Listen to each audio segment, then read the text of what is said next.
Good evening. It's Monday, June 24th, 2024. Welcome to episode 68 of Porterhouse and Teal Live. On tonight's broadcast, we'll be covering homestead news, Q&A, and Did You Know? We'll also have a segment asking you to decide if a random quote came from a liberal or conservative. The weekly clip and tonight's main topic will be Hidden in Plain Sight, which is a comparative view looking at the 1970s versus today. But how are you doing this evening, Miss Rebecca? I'm doing great. June, obviously, is a month for birthdays for us. And so we've celebrated one, and in another day, we have another one coming up. And a couple more days after that, another one. And then, on down the line. Yeah, well, there's a lot of family. That's what's cool about family. You just keep celebrating, right? Mm-hmm. And it's nice because you get together and see everybody and enjoy each other's company. Yeah, it's been really hot around here, guys. I don't know. I think I heard something to the effect that there is like a nationwide type heat wave or what have you, but it's been pretty warm here. Today was about 100, maybe a little over. Didn't feel nearly as hot as it's been. It's been, pushing 108, 109. But yeah, it's been a little bit warm around here and been pretty productive though. Let's jump right into liberal or conservative. And this is a quote that I pulled up, and let me read it. It's a little lengthy, but let me give it a go. It goes like this. Civil disobedience is not our problem. Our problem is civil obedience. Our problem is that people all over the world have obeyed the dictates of leaders, and millions have been killed because of this obedience. Our problem is that people are obedient all over the world in the face of poverty and starvation and stupidity and war and cruelty.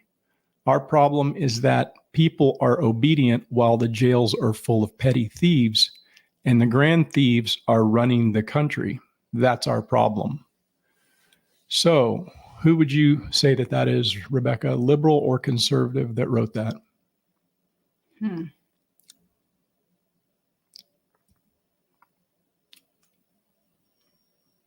first part of it, I was thinking a liberal, but the last part of that made me feel it was conservative.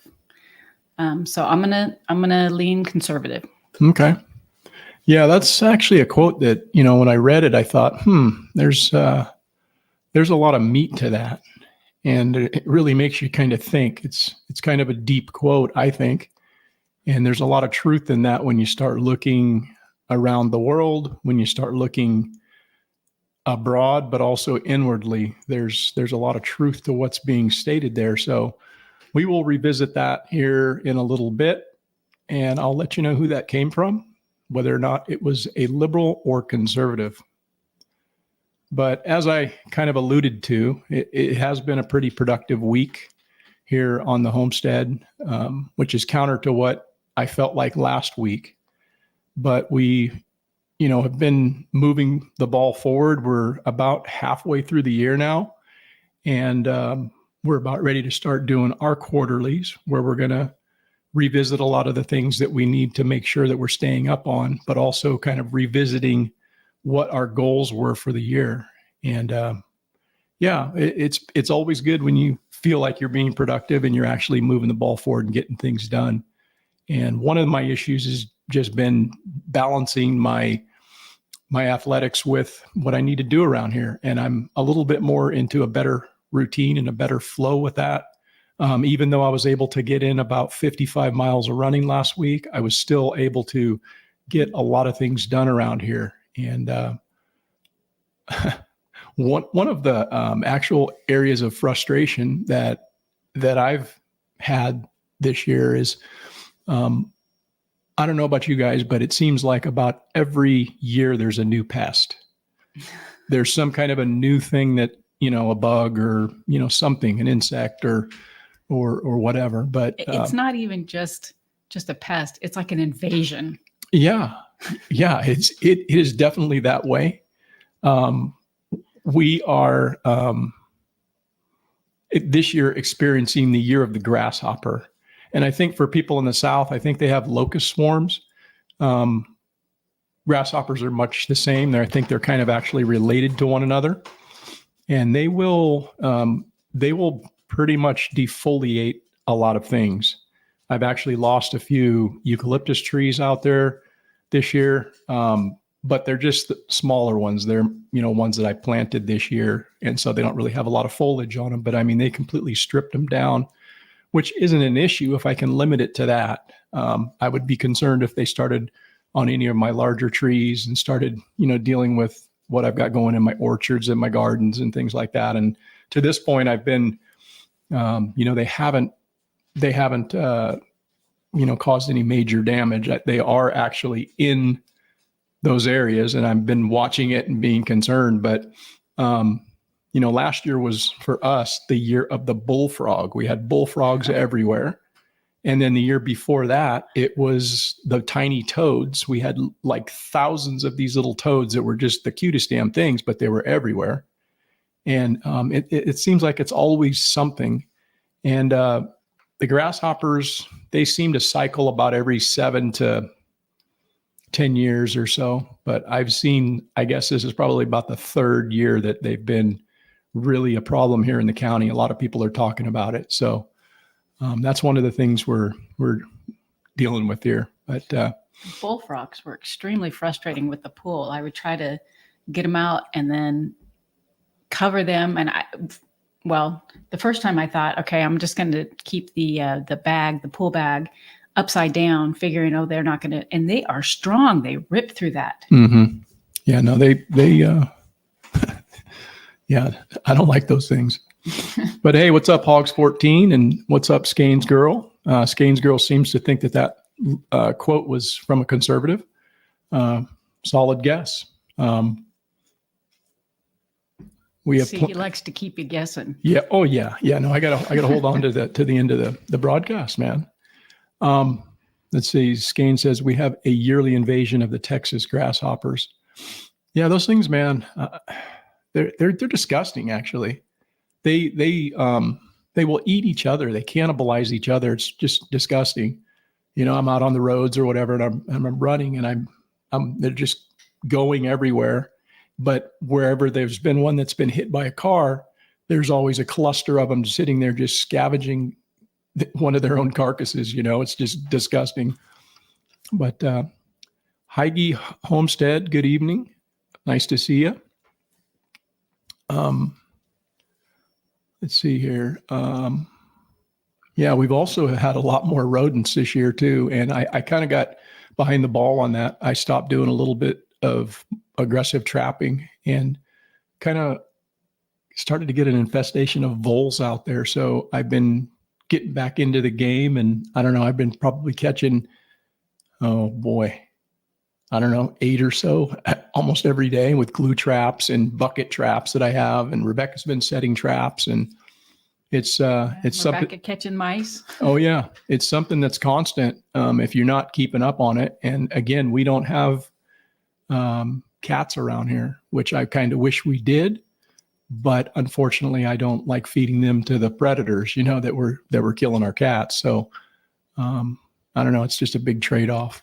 Mm-hmm. We also, this week, actually just yesterday, we had put our sheep up on the Craigslist. Rebecca had put our sheep up on the Craigslist, and last year they only lasted 2 days, and somebody called, and we sold both of them within like 2 days.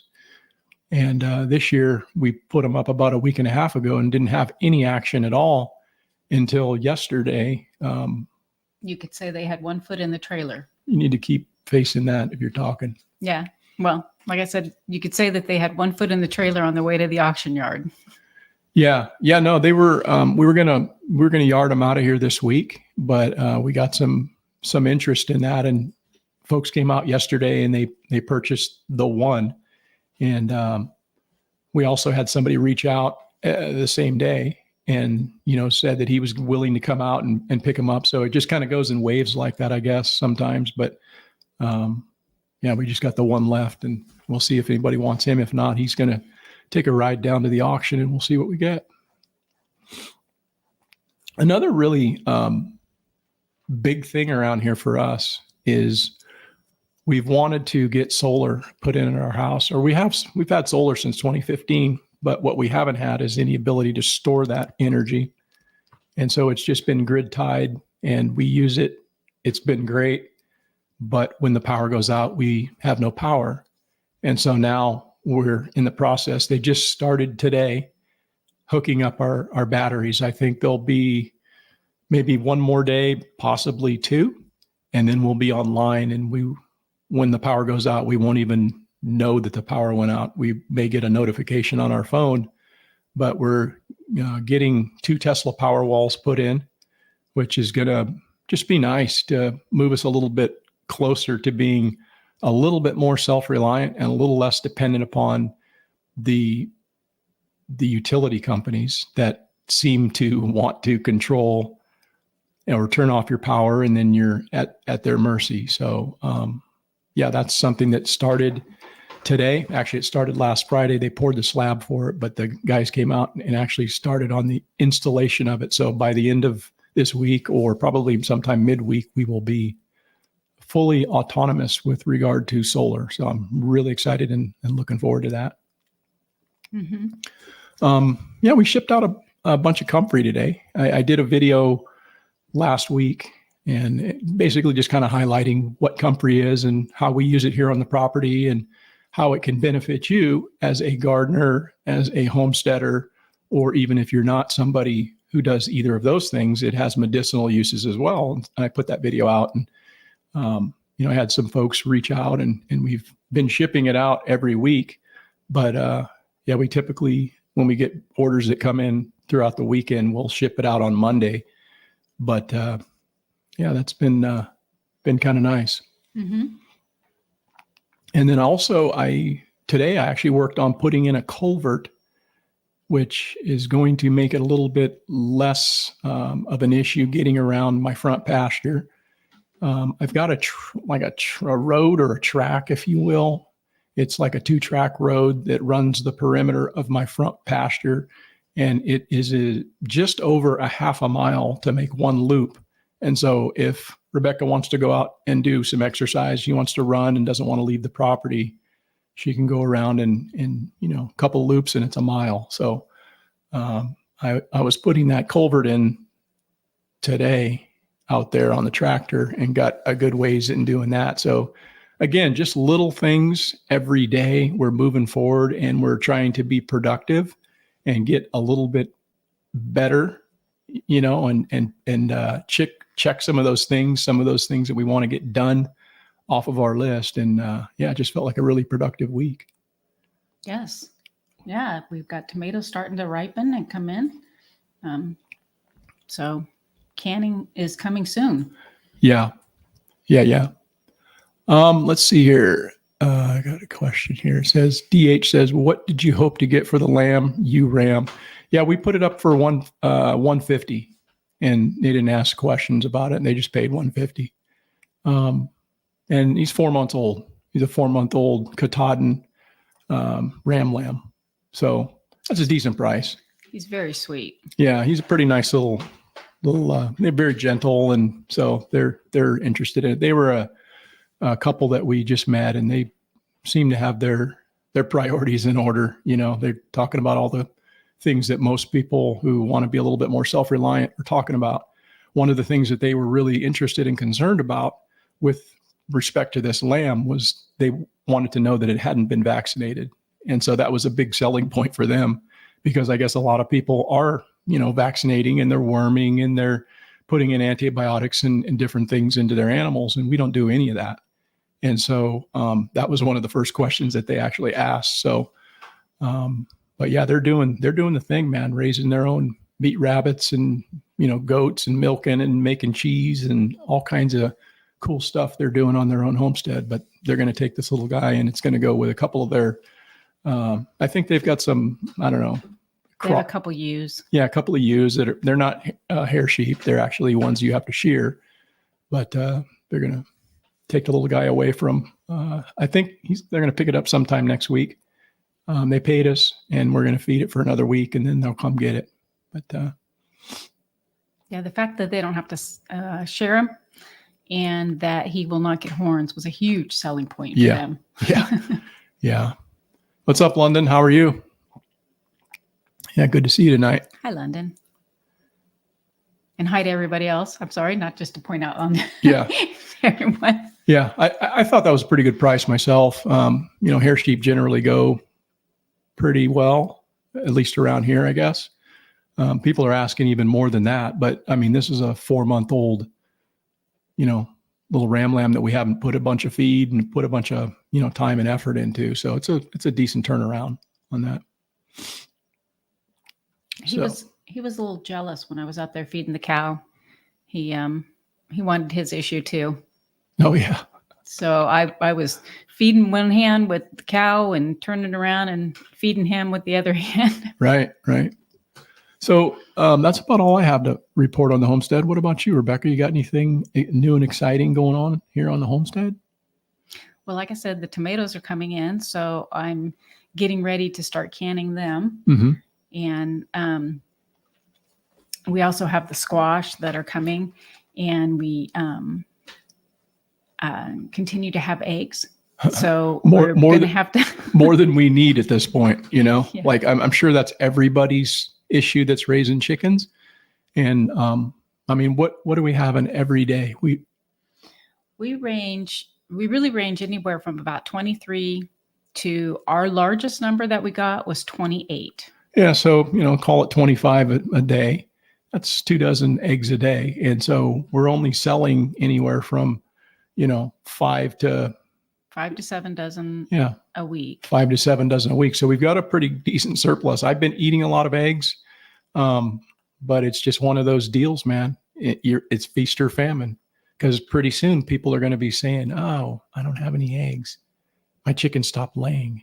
So that's one really nice thing about having, those birds that will continue to lay throughout the winter. At least the ones that we're going to have this year will have at least. Plus we have them freeze dried. So we have those to rely on as well. Yeah. Yeah. So, feast or famine, guys. Feast or famine.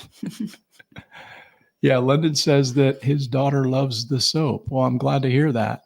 Certainly glad to hear that. I also gave my hand. This is for London. I gave my hand at making all natural deodorant. Would love to send you out a tester if you're interested. Yeah. I've actually been using it and it seems pretty good. So I'll have to see, but it's not a antiperspirant. I typically use antiperspirant because, it helps to keep the sweat down, but because he's stinky. Yeah. Well, I'm a dude. Come on now. So, but yeah, I've been trying it and it's actually, it's an unscented deodorant and it's cool. It has a little bit of coconut oil in it. Yeah. So it has just a really slight hint of coconut. Very slight. Yeah. It's pretty good actually. The only thing that I think could be improved is just coming up with a better way of dispensing it. Right now, it's just in a little 2-ounce tin. And so you'd have to either use your hands or use a cotton ball or something to apply it. But, ideally it would be nice to be in a bar or whatever. But it works and I've enjoyed it so far. So we'll reach out to us, man. We'll see if we can't get you some and see what you think. So what is going on with these chaffles? It says, I made chaffles for 2 hours early this morning, enough for 2 freeze dryer loads. Cool. Wow. Cool. Yeah. So let's see. Let me get into Q&A. I had a few questions. And this one is from Michelle from the Ozarks. And says, thanks for sharing your video. But let me preface this by saying that this is a video on, poplar cuttings or basically I'm using poplar as fodder. And I can't remember if this was the planting video or another video that I was doing, but this is basically, she was researching tree hay and my video came up and she watched it. And then she had this question. Said, thanks Thank you for sharing your video, but I still have so many questions. How far apart do you recommend spacing hybrid poplar or willow? I noticed a black water line. Do you need to continue to water even after they are established? I am in Missouri. We get hot, dry summers, but fairly wet springs. At what age do you pollard your trees? And I imagine you pollard when they are dormant. The one tree you pollarded at waist height, do you have an issue with deer pressure where you live, or do they leave the poplar be? And let's see here.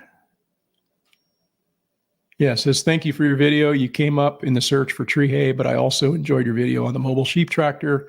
Thinking about options for my goats. Blessings to you and yours, Michelle from the Missouri Ozarks. And so I responded back to her and I said, hey, Michelle, spacing for poplar can vary. It depends on how you intend on using it. Mature trees need about 8 feet between, but you can go more or less depending. And so what I mean by that is maybe until your trees are fully mature, until they've actually filled up or occupied that space in between, that 8-foot space, you may want to stab in some additional to kind of fill up that space, which will also help to, accelerate the amount of trees that you have to use for cuttings the next year. So that's also, maybe you're also planting something like that for privacy screen. So, it just really depends on what you're planning on doing with it, because it can have multifunctionality. It can be for privacy, it can be for shade, it can be for a lot of different things, not just fodder. So it depends, but those mature trees, when you're talking about those particular varieties, I'd give them a minimum of 8 feet, and they're going to fill up that space over time. I said most all trees in a dry climate like mine need supplementary water for 3 to 5 years before established. And so, it's important for trees. They're just kind of like, they're the same as us. They have a lot of the same, needs. Water is a big one. And until they're established, they're going to have a harder time finding that until their roots get down where the water source is deeper. So I would recommend a minimum of 5 years, but I would also recommend to keep them on the water for an extended period of time, particularly trees that are water loving, like poplar, like willow. Those are water loving trees. They like wet feet. And so they're going to do better if you continually give them water during the dry periods, during those periods of stress that they're going to have in the summertime. Because if you don't, what they're going to do is they're going to be weakened, and then they'll be susceptible to disease, to pest pressure, and then you'll lose your trees. You'll think, hey, I've got these established, good looking trees.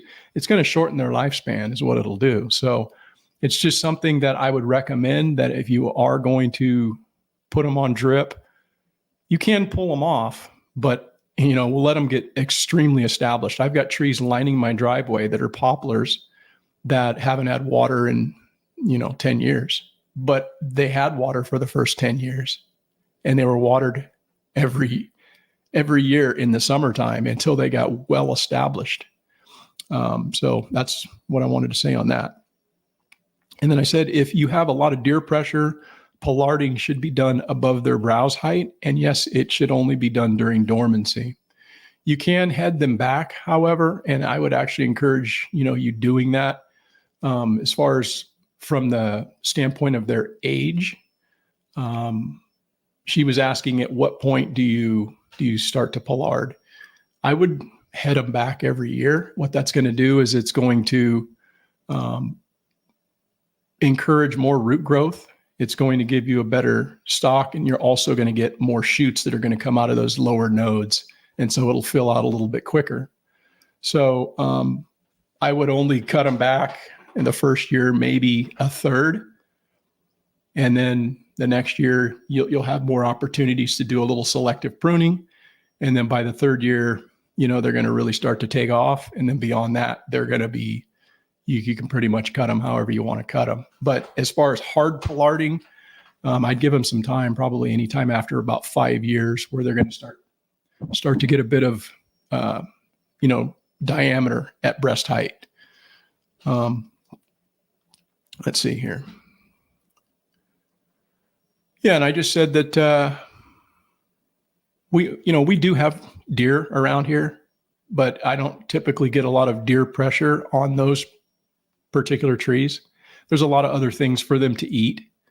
Not to say they don't like to eat willow and poplar and white mulberry. They like to eat those things, but there's other things for them to eat. So they haven't really hit me that hard on those trees. And particularly once they're well established, you're not going to have any problems with them because they're a very vigorous tree that is going to keep putting on foliage.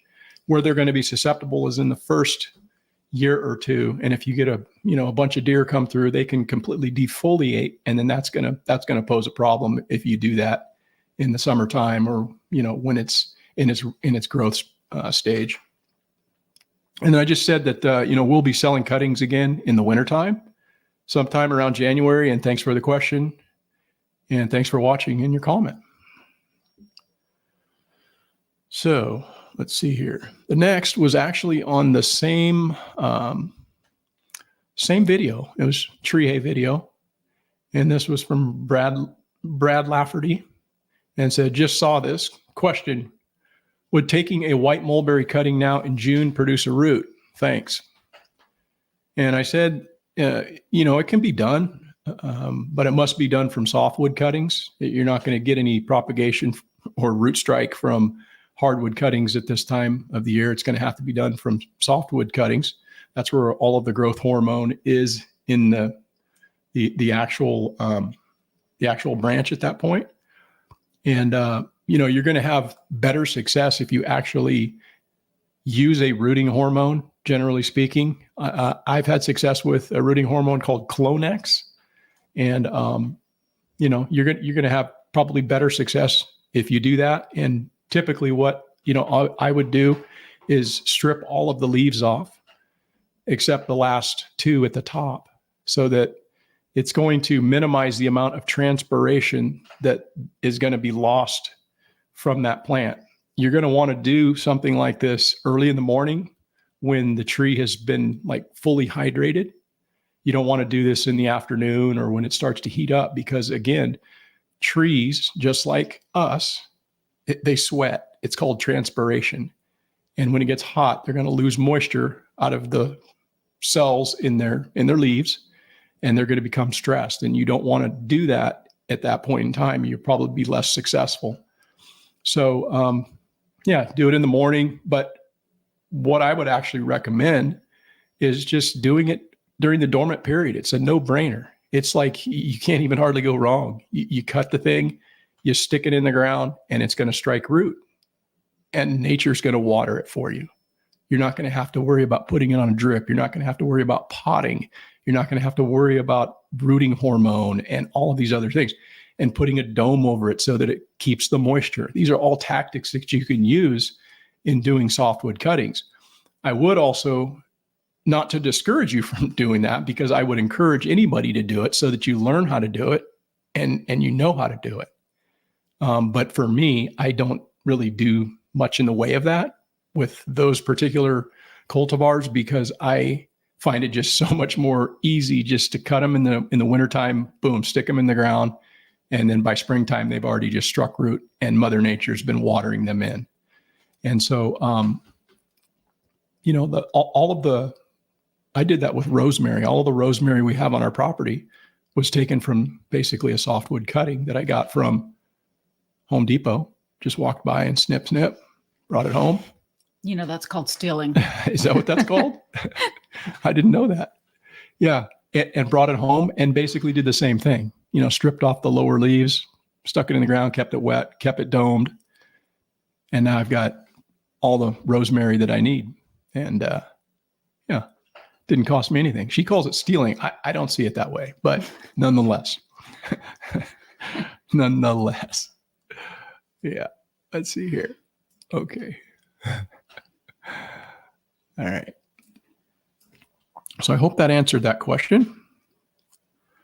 The next one was from, this was more of a comment, and this was from the last video I did, the comfrey video, and it came from Margot Lehman.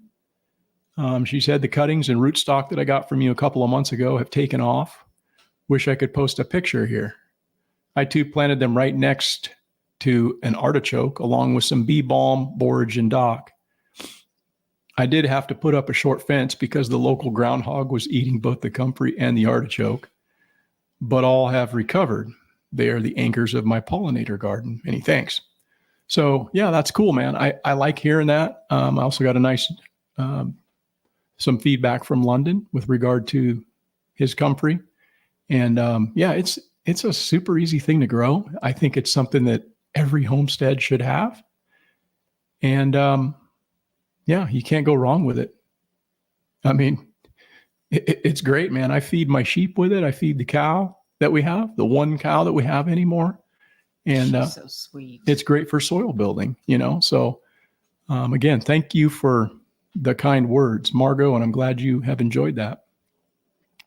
Let me see if I can peruse over here and look at the comments, see if there's anything going on. Yeah, let's see here. Look at it. DH, is the gopher hawk the best method you found for gophers? Yes, it is.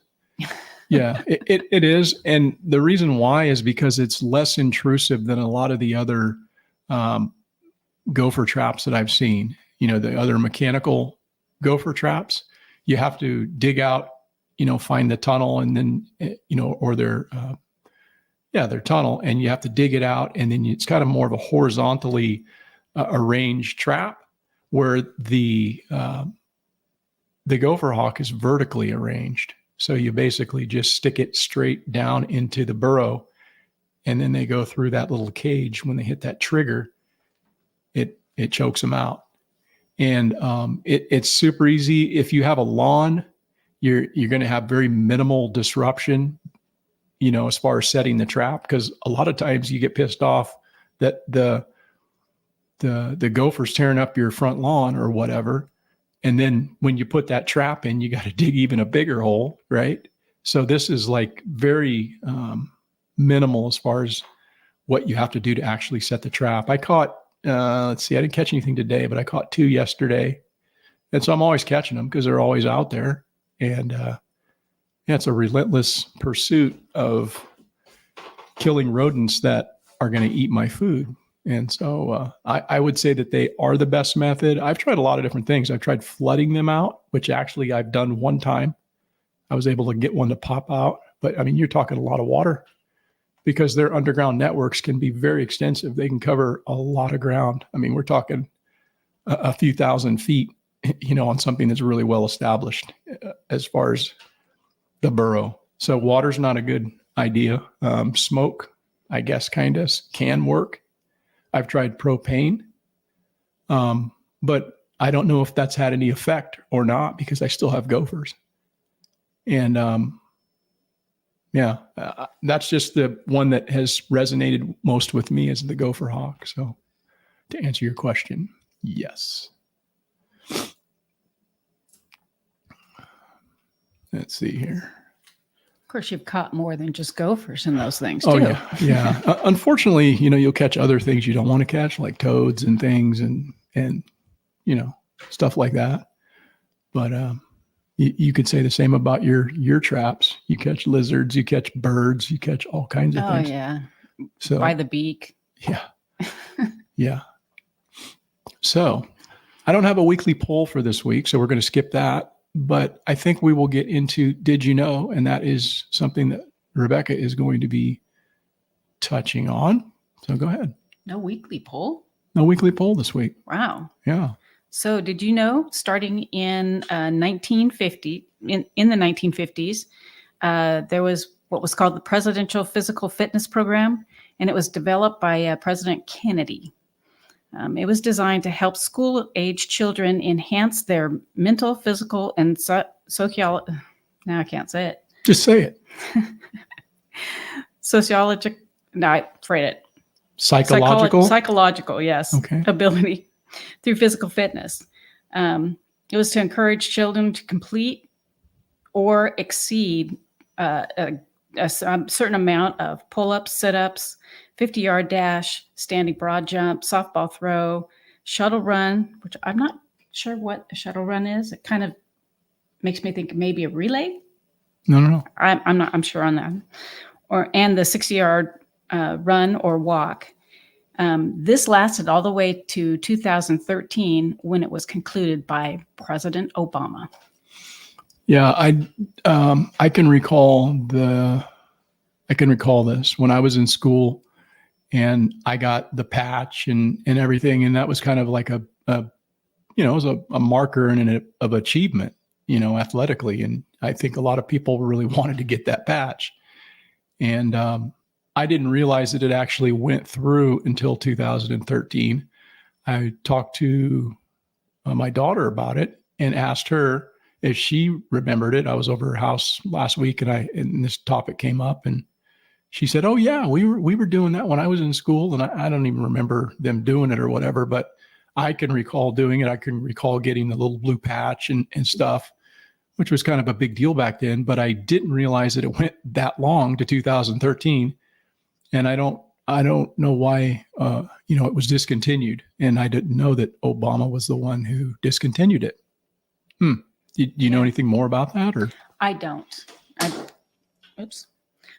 I don't know why he concluded. I just know that certain things in high school, they've been weaning out, kind of like the auto shop, physical fitness. They don't really have to do as much as they had to when we were there. I mean, in high school, we had to take it for every year you were there. Yeah. And of course, it was the presidential, you had to really strive to meet those goals, and you wanted to. Right. It was something you didn't want to succeed at. You wanted to do well, and hey, I got this or whatever, that accomplishment.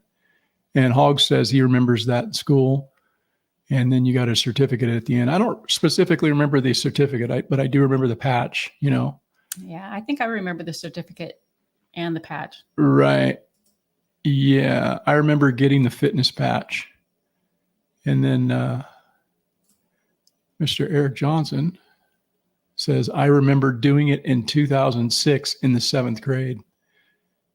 I don't know. Did you ever get a patch? Did he ever bring home a patch? Maybe. Yeah, I guess. I never threw away any of my kid stuff, so yeah. It's quite possible that I have all of their patches. You probably still have it. Yeah. Possibly. Yeah, that's interesting. Well, check this out though. There's I didn't know anything about a red patch, but apparently there was a red patch associated with this. And it's kind of related to the participation trophy, if you will. Check this out. Had the physical fitness awards. You perform really well, you win a presidential award. You don't perform well, you still win an award, but it's the participant award. You're in the A for effort group. Now, one of these awards I earned myself, the other I borrowed from my more athletic older brother. I'll let you guess which one. Anyway, what are your thoughts on a culture where everybody is a winner? Do you think it's a good thing? Or do you think that if everyone's a winner, then nobody's a winner and there's something to be said for competition and a meritocracy? When I was a kid, we had... So, first of all, again, I don't remember the red patch. I don't know if anybody else remembers the red patch. And then secondly, what do you think, Rebecca? Is that a good idea to give, the red patch in lieu of, not achieving what the standard was? I don't remember the red patch either. And as far as growing up, it was you did your best to be the winner. It wasn't everybody as a winner. But when our kids were younger, that's when we saw the party favors for coming to the birthday party. So everybody's kind of gets a present type of thing. Right. And I would say that maybe that's when those patches kind of started. Right. Yeah. Not right at the beginning, but partway through. Yeah. I don't remember those red patches or whatever, but interesting concept, because I don't know. I don't think that it warrants everybody getting the achievement, because that's going to incentivize people to actually want to get the patch if the patch is something that's, has merit, right? Right. I mean, why try? Yeah. Yeah. But maybe Eric Johnson remembers the red patch. Yeah. I don't know if he does or not. But anyhow, we're going to get to the main topic, which is hidden in plain view, which is a comparative look at the 1970s versus today. And there's been a lot of dramatic contrast from, in 50 years. And in some cases, there's been a complete reversal of roles for some of the issues. And, since some of these changes have taken place slowly over the course of decades, it may not be all that noticeable to many people unless you are able to step back and kind of take a broader view of things, comparing what took place then versus now. And I think what makes it unique from my perspective and Rebecca's perspective is we've actually lived during that period of time. We were actually old enough in the 1970s to have a perspective of what it was like. And so it's not just something that we're reliving from the abstract, I suppose. But everybody I think that was back then could probably see this as well. But I think the first issue that Rebecca and I were discussing this past week was spurred by something I came across on TikTok. I saw a video highlighting a pretty dramatic shift in the average American body type. And I know that I remember what kids look like in elementary school and high school when I went. And when you saw somebody who was overweight, it was more or less an anomaly. And typically those kids unfortunately got teased pretty bad, which isn't something that, kids do. It's cruelty. But, yes, kids are very good at that. Yeah. But now when you go out, it's really common to see people that are, let's just say, carrying a few extra pounds. And I wanted to chat a little bit about maybe what some of the root causes of this are. But first, just take a look at this first clip. People were in New York City in 1945. This video is striking and incredible. I don't really see a single person in this video who is obese. And yet today in the United States, 70% of people are obese and overweight. You can see similar trends even up to the 1950s and 1960s. Pictures of people on the beach, they're thin. Pictures of people lined up for the first Star Wars movie, generally pretty darn thin. So what's happened? Well, more than 60% of our diets today are ultra-processed foods. These are the foods that hijack the satiety systems in our brain and our guts and make us think that we are hungrier than we really are, and they cause us to overeat. If you want to feel better and lose weight, eat the majority of your diet as meat, as fruit, and as unprocessed plant foods. That is the simplest way to lose weight and become healthier. We weren't always as sick as we are today. Just look back 40, 50, 60, 70 years ago, and the way back to health is easy. Well, I don't know if I agree with that dude that the way back is easy, because it's not easy for everybody. It's easy to say that, but the reality is that it's hard for a lot of people to make those choices. He's correct in saying that, the problem lies in poor nutrition, but to suggest that it's easy, or just do this, it's easy. It's not the same for everybody. Everybody has different metabolism. What I could eat, somebody else could eat, and they're going to get fat. I'm not going to process the food that way. And so I always get kind of reflexive when people throw out those blanket, like, oh, it's just easy, just do it. Well, in reality, it is easy, but it's not easy, And so, there's a lot of different ways to approach it, but I do think that he's on to something as far as, it all boils down to easily accessible foods that are, not good nutritionally. I think that's very true. Skane says that I think Louisiana has about a 90% obesity.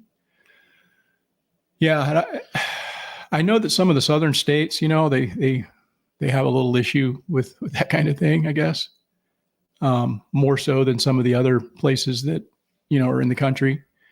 And so I don't know. It's a real thing, man. You go out in public, and it's not uncommon to see people that are just carrying a lot of extra weight, and that's a big shift from what we saw when I grew up.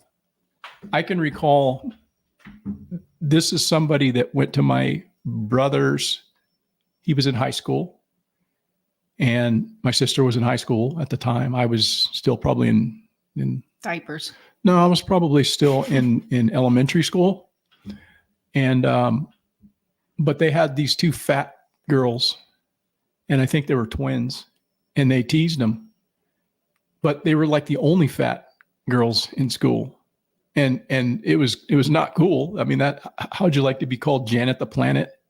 And her sister they called Gail the Whale. So yeah, that's kind of fucked up, that those kids had to be teased like that. But the truth of the matter is that they were teased like that because they were the only ones there that were like that. But now you go to school and you see all kinds of little fat kids. So I think, what do you think it is, Rebecca? Why do you think, we've seen this shift? Huh? Yeah. Well, I know that when I was in high school, that was kind of the coming of fast food. Well, there might have been one or two that were in earlier than that, but they just kind of flood in when I was in high school. And so it was really easy for high school kids to, at lunch, take their lunch break and go and zip through Burger King or McDonald's or Jack in the Box or Taco Bell. And then it just kind of became routine. And along with that, over time, becomes more of the lax with the clothing too. So they just get comfortable being heavier, wearing pajama bottoms around as opposed to getting dressed, and it just grows. Yeah. That's I don't know. I guess I don't know what you'd call that, but I think that you're onto something with regard to just making that choice for poor nutrition so much more accessible. Fast food, it's everywhere. Every town you go into, there's the same Burger King or the same Taco Bell or the same bullshit food, and people eat that up. That they feed their family that for dinner. And that's a big shift from where we had been. I think another area where there's been a shift is the 2-income household. You've got two parents that are working. You don't have somebody home that's actually cooking nutritious meals. You had that more so prior to the 1970s. That was the big shift, getting the 2-income household, getting the women into the workforce. And then therefore they come home and they pop some bullshit into the microwave or the oven. Or dump it out of a box and it's all processed food. It's all prepackaged, and you're not eating good nutritious foods. I think that's part of it. And then I think you couple that with a sedentary lifestyle, and you're going to have a shift in, people's body types. And I don't know. I think what's very interesting for me is there's not more of a focus on educating people regarding obesity from our government and within our government schools. Obviously our government has huge concern for the safety and health of humanity. They're uber concerned about humanity's well-being because they place a lot of emphasis on combating things like climate change and global pandemics. But obesity is a huge contributor to heart disease, which is the leading cause of death in the United States. And you think they'd be a little bit more focused on combating the issue. You look at all those ailments, those illnesses, and being overweight or obese is a contributor to cancer. It's a contributor to diabetes, stroke, kidney disease, all of which are in the top 10 causes of death in the United States. And it seems like there should be more of a concern from the powers that be, since they're so concerned about the health and safety of humanity. I have a theory, I guess. as to why they're not more concerned. But what do you think, Rebecca? Why are they not placing more of an emphasis on promoting nutrition and exercise? Well, because I think that they want to lead you in that direction. But I don't think that it's necessarily government's responsibility. I think that needs to start in the house as far as nutrition. We do have kids that do need to have that in the school. They do need, they're not getting it at home, and it would be nice if it was carried out during the school time that they're there. But yeah, I think that government wants us to be dependent on them, dependent on needing their medication, instead of telling you, hey, go out and walk and start out walking 1 block, 2 blocks, increase it up to a half a mile. And let's check and see where you are with your health at that point. It's easier to prescribe you a pill. Right. No, I agree. And I agree with you too, that it definitely starts at home. It's not the government's responsibility for any of this. I fully agree with you, but it's not the government's responsibility to worry about a lot of things that they're worried about. This is true. Right. It's not their responsibility to worry about, what kids are doing with regard to, gender studies in school. That's not their responsibility either. Mm-hmm. Those kind of things are left to the parents. And so I agree with you. It all starts in the home, but the fact that they are concerning themselves with teaching children, and that yet this isn't the message that they want to teach. I commend John F. Kennedy for starting a program that encouraged that sort of thing, because we've lost that as a society, is what I'm trying to get after here, mm-hmm. And it's, nobody's talking about that. Nobody's saying, hey, you know what? Why aren't we doing that? Yes, it's our responsibility, but all the things that they're distracting us with about, oh, we need to be concerned about this because it's better for you. It's better for your health. It's better for the long-term survival of humanity. How about you fucking fix the problem with obesity? You know how many people that's killing when it's tied to all of those things that I just listed? Mm-hmm. Those are all in the top 10 causes of death. And they don't think that that's an epidemic. So anyhow, I think there's probably the reason that they're so hands-off and disinterested in dealing with this as an issue is because of the food lobby. And the food lobby has significant influence over dietary guidelines and policies in this country. Food corporations invest millions in lobbying efforts, supporting political campaigns and influencing lawmakers as their advocate. Lobbying is one of the things that goes on in Washington that most people don't probably realize how deep it is. And it actually goes, if there's anything of any economic interest of any consequence, they have lobbyists in Washington, D.C. It's pretty nefarious, because take the processed food lobby, for example. I was looking into this, and they actually put forth research that is going to downplay the health risks associated with the processed foods that they're pumping into stores everywhere. And they're also providing conflicting studies, which further create confusion, making it harder for people to make informed choices. They think, oh, because the FDA put a stamp on something, or this is in the store and it's been tested and it's been, run through the government's whatever. But look at the bullshit that's in some of that stuff. And again, I've talked about this in episodes past, but go into a store. All those colors are there. That's part of their marketing campaign. That's part of their way to entice you. All those bright, shiny colors. Look at any convenience store, and it's just all colors.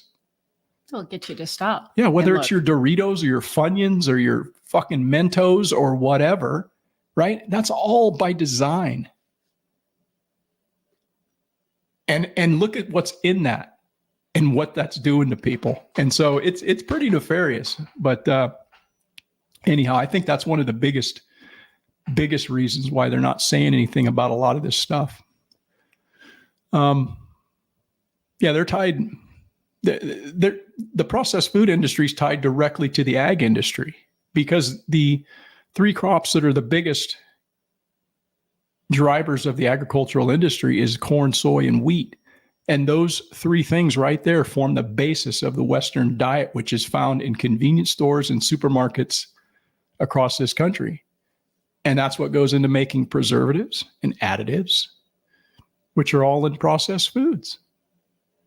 And there's a lot of studies linking all of those highly processed foods to all those diseases I just talked about: heart disease, diabetes. But don't you worry, because guess what? We're going to take care of climate change. No, even better than that. The pharmaceutical industry is going to be there to provide the solution to all your problems. That's the better part about it. See? Yeah. All right. You already alluded to that. Let's see here. See, Skanes is on it. She said they're concerned that we might actually get healthier, less dependent on big pharma. Yeah. Yeah, that's a huge one. Yeah. Another, we have come a generation of immediate gratification, making fast food popular. Yeah. God, it's so fucking terrible for you, man. It just is. It tastes good. I'll give you that. You know, I like some fries sometime, but it ain't good for you. I'm telling you, In-N-Out's good. No, it is. Not good for you, but is. it's good.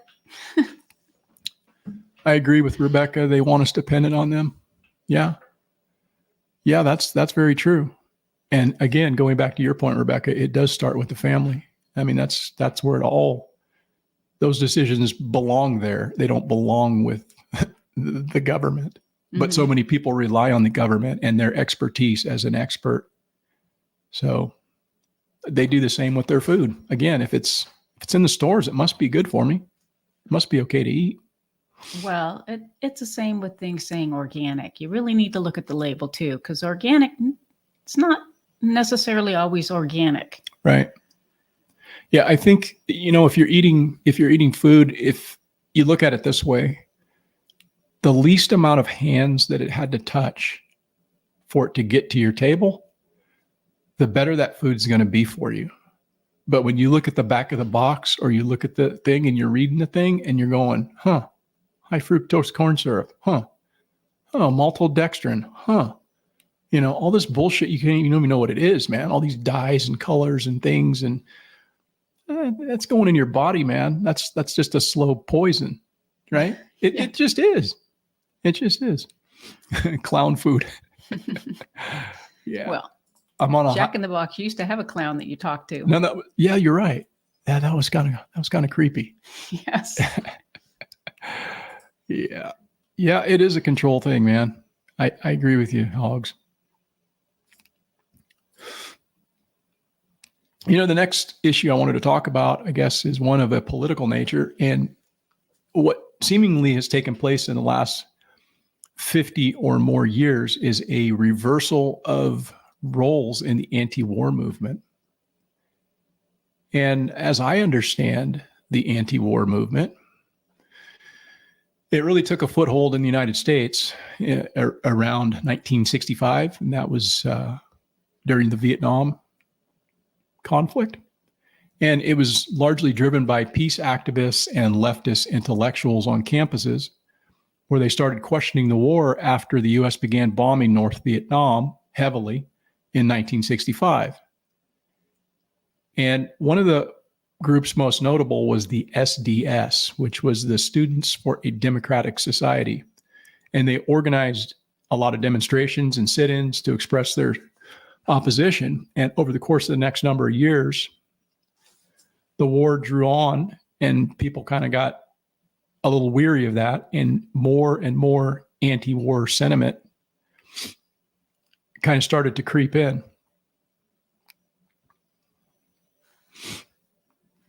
And I would say that, the public at large was still, kind of on board with it. But as it drew on, people started to, from both sides of the aisle, started to get involved. And it was always kind of associated with this whole counterculture, anarchist, hippies, and communists. And, or at least I guess that's kind of what the government sought to portray the people who opposed the war as, right? They were the communists, the hippies, the whole McCarthyism period, when they put people on lists and all of that. That was all part of the propaganda that the government was involved in to try to draw up support for these type of conflicts. So 1965 would have been when my brother was in Vietnam. Mm-hmm. That was the year I was born. Yeah. You're just a youngster. Yeah. Yeah. So, flash forward a number of years, I was a little bit older. Obviously, I was just born during that time, and I don't remember a whole lot of the Vietnam conflict, even though I think it ended officially in 1975.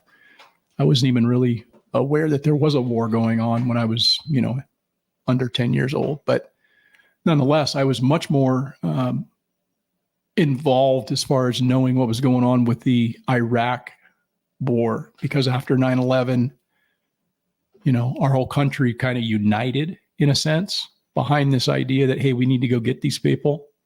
And there was a lot of support for that initially, I think. But again, it's like any conflict, as things draw on, there starts to become a lot more dissatisfaction with it, and a lot more people being outspoken against what's going on. And I think when that happened, I was kind of all in on it. I thought, yeah, we got to go get some people, right? That was my mindset at that point in time. And I was aligned, I guess, in my thought process with the neocons. And so that was like the first time where I actually decided, hey, I'm going to like choose a side here. Right? Yeah. I don't know. I got to see a lot of wounded folks during Vietnam. So I would have to say I was pretty neutral. Yeah. Well, I wasn't necessarily neutral, but nonetheless, I would say that most people probably thought that the war itself was being driven by the Republicans. And there was a lot more people from the left that eventually started to say, hey, we're anti-war. But I think there's been a kind of a role reversal that's taken place within the political parties as of late.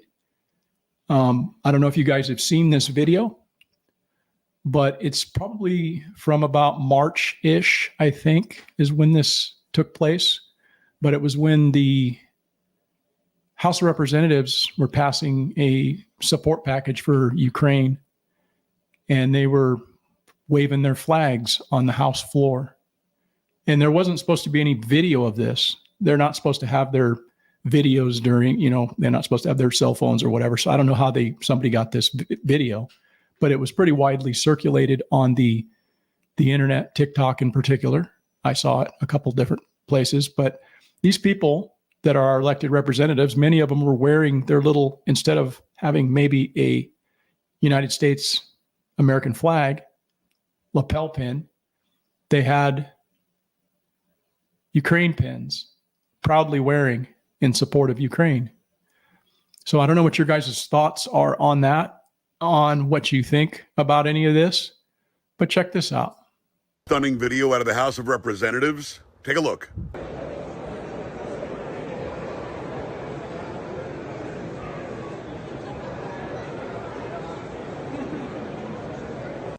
You got it right. U.S. representatives voted by you and me, flying Ukrainian flags.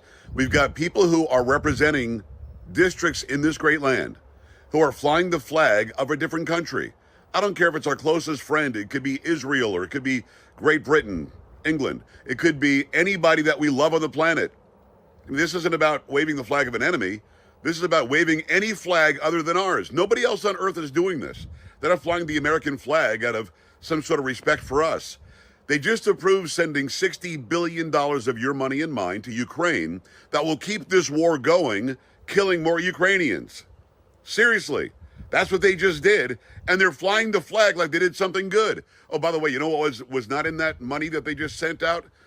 No money for the border. Nope, none. And by the way, before they say the bipartisan bill in the Senate, keep in mind, H.R. 2 was passed by the House of Representatives a year ago that actually closes the border. Give me your comments about flying a foreign flag in the House of Representatives and about not doing anything for this country. Come on. Okay, so just so that you know, that was back in April 20th to be exact. And the vote total on that was very interesting. The Democrats voted 210 yay, 0 nay. There was no Democrats that didn't want to support that bill to send $60 billion to Ukraine. And the Republicans, to their credit or lack thereof, 100 of them voted yay. So 100 of the Republicans voted yes, let's send more money over there. And only 112 voted nay. So I don't know. Again, it's an interesting thing to think about, that there's been this role reversal where at one point the Democrats, or at least Democrat leaning people, citizens, would be very unopposed to that. But there's a lot of people, when I go places that are kind of liberal minded, I still see a lot of Ukrainian flags flying in front of people's houses. And I question, why would you do that? Why do you think somebody would want to show support for Ukraine over flying your own flag? I guess you can have sympathy for them, right? But why are we doing this?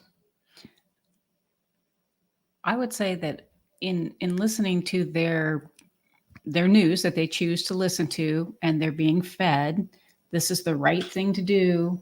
We need to help these people. These poor people, they need our help. They need our money, or terrible Democracy. things are going to happen to them if we don't do this. Right. And there's so many people that buy into that, get sucked into it. Well, if we don't fight them there, then we'll have to fight them on our doorstep, right? Right. We need to preserve democracy, don't we? Mm-hmm. Isn't that what this is all about? It's democracy, right? Yeah. I honestly, I think that let them fight their own war. Right. Yeah. That's the way I feel about it. Yes, this country has a lot of problems, and we need to probably look at, a little more inwardly. And I think the American people will be less restless. But there's a lot of restless people in this country, and for good reason. Because we're being told that democracy is something that we need to preserve, but yet the democracy that we are supposed to be living under is being torn apart.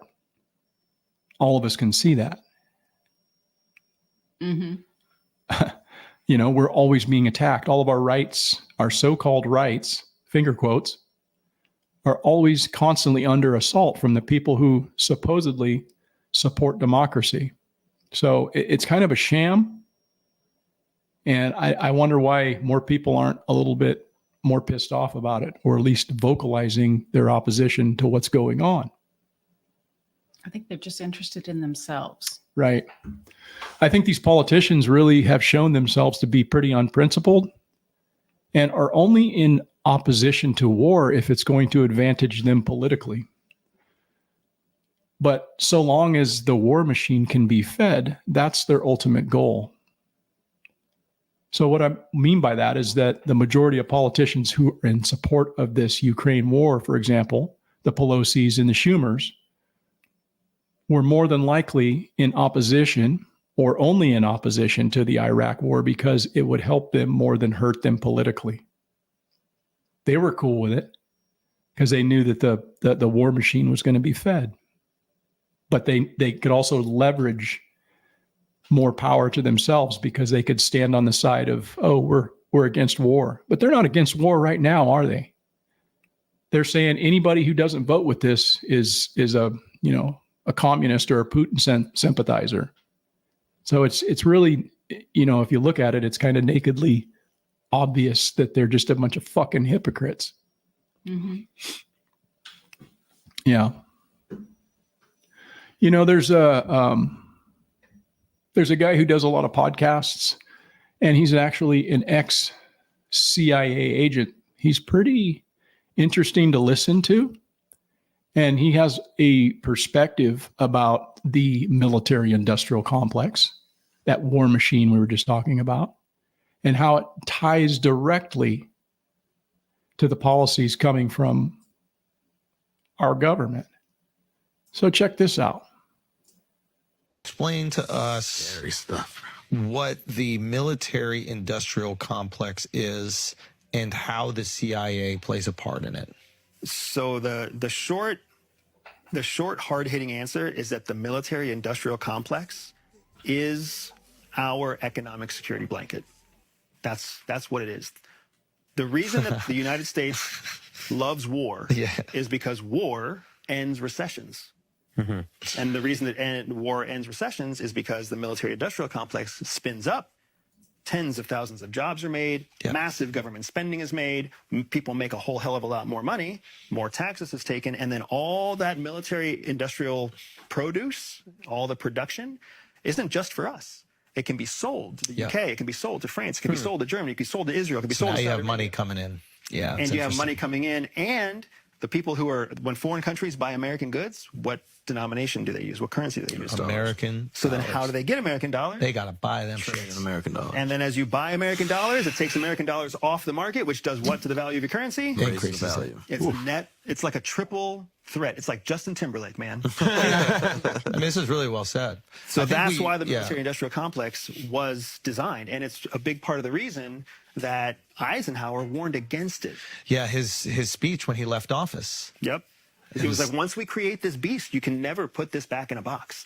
It's always going to be there, and it has contributed to our wealth over time. It is the thing that China is trying to do right now. The thing China is trying to replicate is its own military-industrial complex, so because it has watched us leverage it for economic and international gain for the last 30 years. Now, Yeah. So there you have it. And that guy worked as an agent for the CIA. And he and his wife decided to get out because they wanted to have a kid and stuff. And I guess that's not like going to fit with their careers. So he's been kind of on a speaking tour and going on various podcasts. He's a very, very well-spoken guy, knows a lot about, at least from what I can gather, about what he was able to do in the CIA, which is illuminating, I suppose. And so, it's an interesting thing, man. The military industrial complex. I think that there's people that want to anytime you talk about things like that, people want to assign you as being some kind of a conspiracy theorist, but it's a real thing. There's got to be a reason why Nancy Pelosi's so interested in war all of a sudden. There's got to be a reason. It's everything associated with what goes on in government is tied to money. And so it's really keep our ice cream freezer full. interesting, man. It is very interesting. I think the FDA needs to be shut down. There's a lot of things that need to be shut down. And I wonder how that's going to happen, actually. You know, there's a lot of people talking about shutting things down in the government, and I think a lot of people would agree with that, myself included. But at the same time, it's a behemoth. The federal government is a behemoth, and you got a chance to see that with the last president about how they've dealt with that guy, and you know, with all the leaks against the person from all these intelligence agencies that are supposed to be on his side, supposed to be on our side, but it just doesn't pan out that way. And so, yeah, a lot of those agencies, a lot of those entities within the government need to be shut down. But is that ever going to happen? I don't know. But I definitely agree with you. And London says that seeing that video makes you livid. Yeah, it probably should, man. It probably should. I definitely agree with you. I think that our country has, in many ways, lost its way. But again, like I talked about before, My grandchildren are going to look at this year as the good old days. That's the thing that's kind of not cool, is realizing that we're never going back to that. And today is the next generation's good old days. Kind of weird, isn't it? Yeah, we were talking about that. I mean, you listen to your parents and them talk about what the good old days were for them. And then as you age, you listen to what you're saying, which is not the good old days for your parents. That's what they actually were complaining about. Right. And it just keeps moving down the line. Sure. Yeah, Carolyn Bailey says Lindsey Graham is my senator. Oh, snap. Oh. Damn. Well, you know what? I'll make you feel a little better. Gavin Newsom's my governor. Yes. So that's not scary. So yeah, Lindsey Graham, he's a piece of work, man. That guy, he's a total warmonger. He's so it's so like transparent. Oh, we need to do this. We need to Putin. We need to do this. And it's like, man, what are you doing? Don't you have something to fucking fix in South Carolina? Why are you worried about Ukraine so much, man? How about the border, Lindsey? Yeah, he's a snake. All of those people are snakes, man. They are just like the worst people ever. Politicians. I got nothing for them. Let's see here.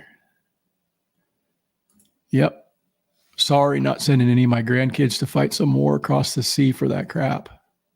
Yeah, it'd be pretty interesting to see what they would do in trying to implement some kind of a draft.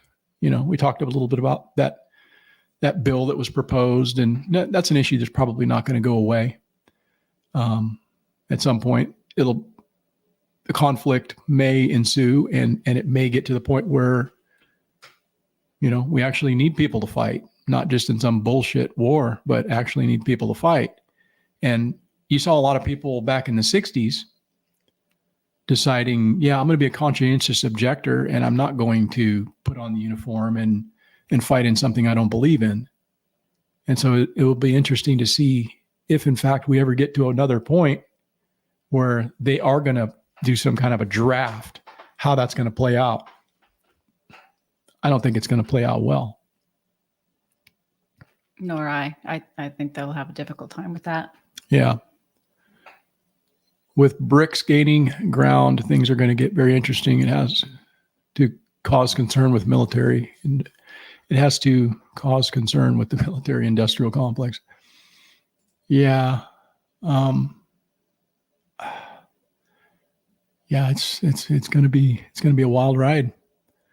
There's been a lot, guys, of saber rattling in the last 3.5 years or so. And there's a lot of conflicts that are being kept alive that, to me, it just doesn't seem like there's any real effort at diplomacy. I get the sense that, some of these other countries, our adversaries, might want to sit down and have a discussion, but there hasn't really been much in the way of any desire to do that from our administration, from the United States government, that I'm aware of. Maybe I'm not in the know here, but it doesn't seem like, hey, they're reaching out, trying to, make war the last resort, as it always should be. But I think that one thing that's pretty interesting is this bromance that's kind of taken hold recently. And these are a couple of dudes that aren't good dudes. They're brutal dictators. I don't think that they're anybody worth holding up and saying, hey, look at these guys. But at the same time, like, ask yourself, what would you do if you were the dictator of one of these countries? What would you do if you're being threatened by a superpower? I don't know, because that's kind of what's going on here. But take a look at this bromance video, and then we'll talk about it. Chance for Russian President Vladimir Putin and North Korean leader Kim Jong-un to flaunt their friendship. And flaunt they did. Massive, carefully choreographed crowds cheered as they waved flags in Pyongyang's central square, which was dominated by enormous portraits of Putin and Kim. But it wasn't the over-the-top pomp and circumstance or the ride in the limousine Putin gifted to Kim that set alarm bells ringing in Washington and beyond. It was Putin's announcement of what he called a breakthrough new agreement with Kim that provides, Putin said, for mutual assistance in the event of aggression, without specifying what aggression meant or what it could mean militarily. At a lavish banquet. Yeah. So they're publicly displaying their relationship and talking about this alliance that they've formed where they're going to assist one another if there's any aggression from anywhere.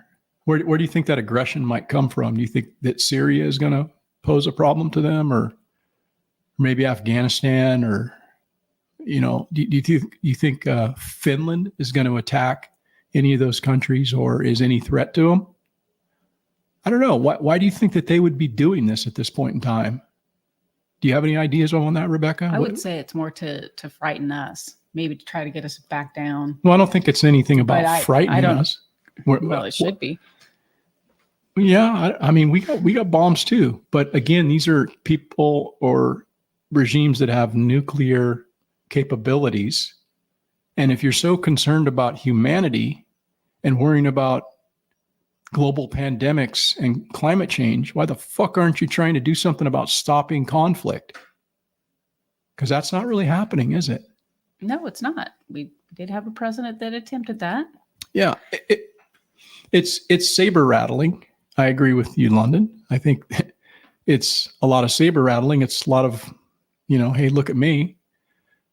But I don't know. It's just kind of it's a weird deal, man. It's a weird deal.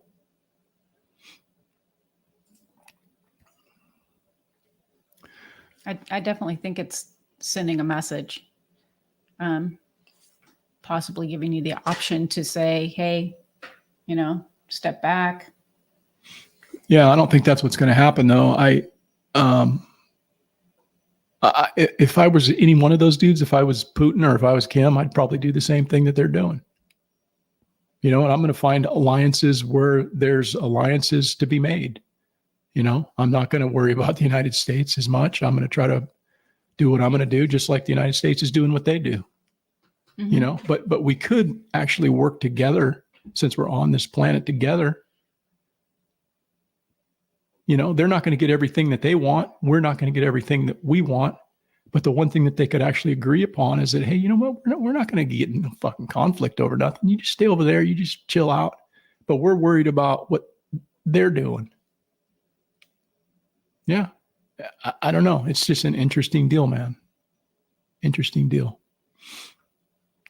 Yeah. The next issue I just wanted to briefly touch on is just kind of a standard of living, and how things have changed. And I think it's debatable whether or not standard of living is actually increased or decreased based on the inflation of our money. But I'm going to show you a clip of a guy who's kind of doing a little bit of a comparative analysis. And I don't know if this guy's math is completely, if it works out and where he gets his numbers from, but I do think it's an interesting look, at least from his perspective, on what things used to cost back then and what they cost today, and then compare them to the annual average income from 70s until now. So check it out. The average home was $15,000. It is now $436,000. It has gone up 29 times. Rent was $108, is now $2,000. That's gone up 20 times. College was $500. It's now $11,000. That's gone up 20 times. Gas was 36 cents. It's now $3.80. That has gone up 10 to 12 times. But what about the income? In 1970, the average person was making $9,000. Today, they're making $56,000. That has only gone up 6 times compared to everything else. But this is where it gets sad. In 1970, the average household had 3.5 children. Today, it's only 1.9. And the crazy part is that back in 1970, the average household, 47% were dual income. It has now jumped to 65% is dual income. So millennials and Gen Zers under the household are putting in more hours than the boomers did. We're both working 40 hours a week. but you got way more bang for your buck and more children. You got to expand your family, own a house. Things are so drastically different. The birth rate is plummeting because people can't afford it. So we need to make a change. So I don't know about his numbers, if they're, if they're all accurate or what have you, but obviously things have changed as far as inflation, what do you think? Do you think the standard of living is better now as opposed to then? I think personally, myself, I think standard of living is better. There's things that we have that are make our life a little easier, more amenities, more stuff, more toys, more cool things.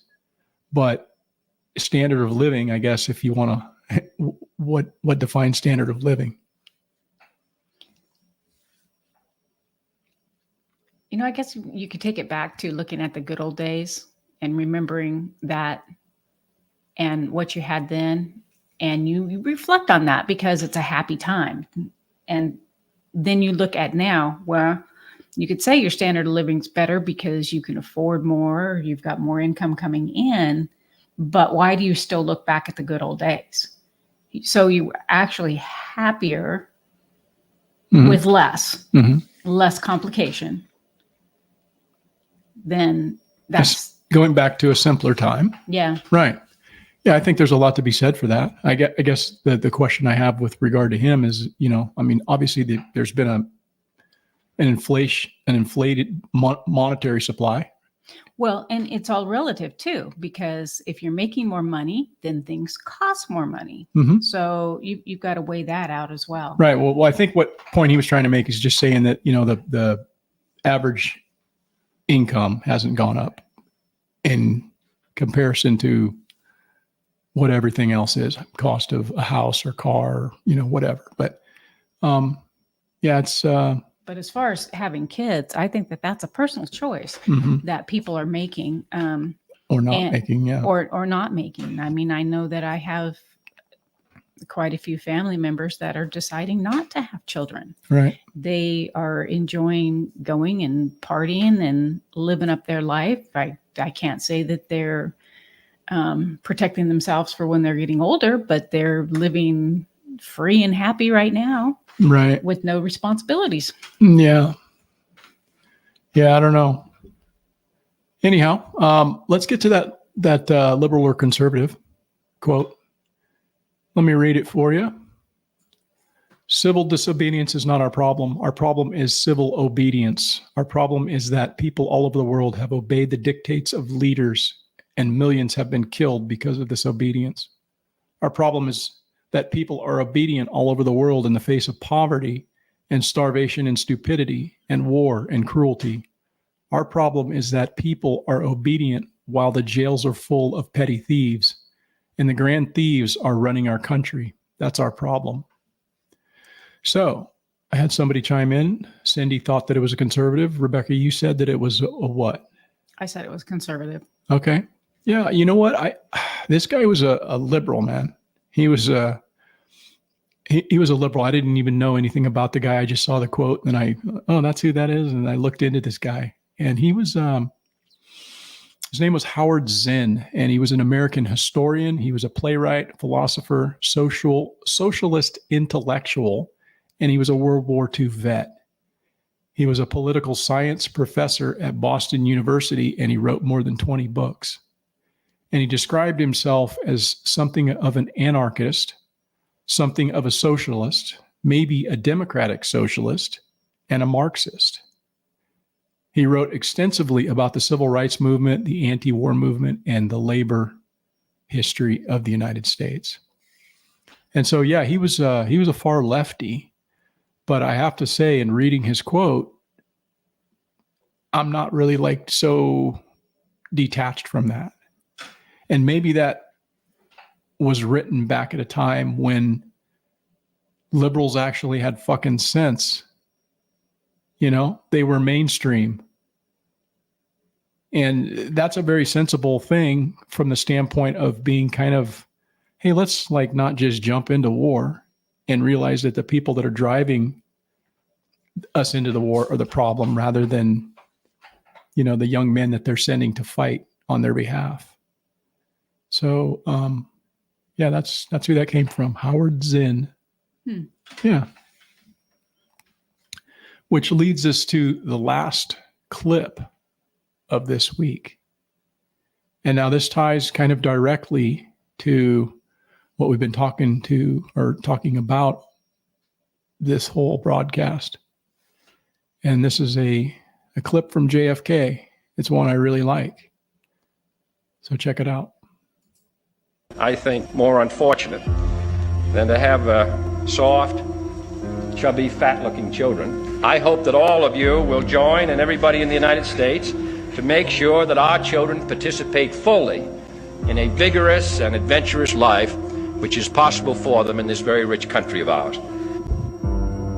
This footage is from one of the 4,000 U.S. high schools that followed La Sierra's physical education program that was pushed to be the standard model by JFK. According to the La Sierra physical education standards that were outlined in their 1966 handbook, the minimum push-ups that a student should be able to do is 16, and they should have at least a 7.5-minute mile run. Considering most modern Americans struggle to even complete 5 push-ups, this 16 minimum is quite shocking. This should be a matter of concern to us all. A country is as strong really as its citizens, and I think that mental and physical health, mental and physical vigor go hand in hand. Yeah, that's pretty cool, man. Yeah, the guy that started the presidential physical fitness program, and it was ended by Obama, which I don't know, is kind of surprising. But I think that quote, or him saying that, is pretty illustrative of what probably a great president he would have been had he been able to, finish his term. But the problem is he kind of got in the way of the plans of the people who were actually running things. And so, yeah, it's too bad. Mm-hmm. Yeah. Well, any final thoughts from anybody? How about you, Rebecca? I don't think I have anything more to say other than it's dinner time. I'm getting hungry. It is dinner time. So I think we're going to wrap it up this evening, guys. And I want to thank everybody for joining us tonight. And yeah, remember, you can check us out on porterhouseandteal.com and catch the rebroadcast here on Audible, but primarily on Spotify. And thanks again, guys. Remember to go out and try to be better tomorrow than you were today. And we'll see you next week. Yeah, appreciate y'all dropping in.